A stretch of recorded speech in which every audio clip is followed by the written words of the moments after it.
February. Ugh.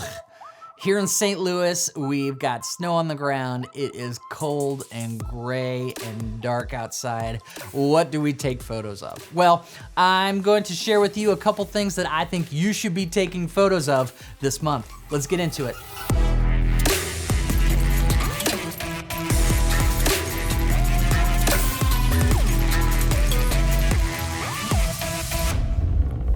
Well, hi there. If you don't know who I am, my name is Tony, and I am a filmmaker and a photographer in the St. Louis area, meaning I'm in the Midwest, kind of just under Chicago, just above Memphis, and the weather here in February is terrible. I don't have any trips planned, I don't think, this month, and so I'm stuck here, and I feel like when I'm at home, I don't know what to take photos of. So what I wanna do is just share with you a couple different ideas of what you should be taking photos of this month. Couple things, when we think of February, we think of Valentine's Day. So I wanna encourage you, even though it's gnarly outside, it's gray and nasty, wait for a good day and then go take pictures of people. See if you can't find some photos of, I did this beautiful shoot downtown.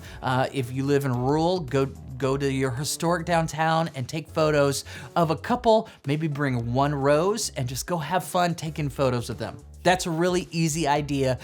Most people know people that they can take photos of. And so wait for the right day. Even if you live somewhere like in Minnesota where it's cold, you can still find a day that is just a little bit warmer, maybe just above freezing.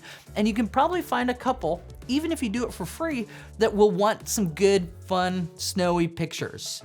If you live in the South, it's not that big of a deal, but what I would suggest is focus on love. See if you can't find a couple that lets you take photos of them this month.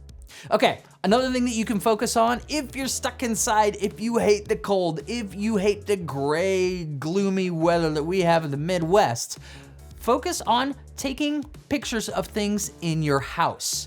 Focus on framing windows and looking outside. Focus on things that you walk by every day. There's plenty of things in your house that you can take photos of, that you can make a little B-roll video of, whatever it is that you do, and make those unique things special. Now, that's my secret. When I meet with couples for weddings, every time I say, one of the things that I love is I wanna help you remember those little details that you would never remember unless you saw that photo.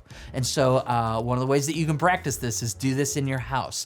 Look at the things that are special and unique to you that you walk by every day, whether that's a little trinket that sits on a shelf or a little picture that hangs on a wall. What are some creative ways that you can create some really unique compositions in your house without leaving it?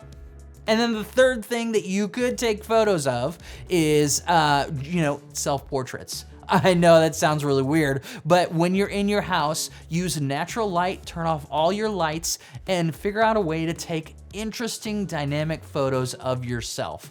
Those might be kind of fun to play around with, and it gives you something to do where you don't have to rely on somebody else. You can stay in your warm, cozy house, and you can actually share what your house looks like with the world, kind of opening up who you are and what you're all about. All right, well, this is a short video. For me, I am doing a couple fun projects. I'm doing a project that involves a local business here. They've got a building that they kind of rent out and let others use for video shoots or meetings, or they've got a podcast studio, I think. They've got a conference room, they got a training room, and so we're putting together a brand video for them. I've got a couple weddings coming up in March and April that I'm preparing for, one of which is in Utah, which is really fun. And so I'm doing a lot of the prep work for these videos while we're stuck inside in February. What are you taking photos of? I would love to know if you're doing anything unique this time of year.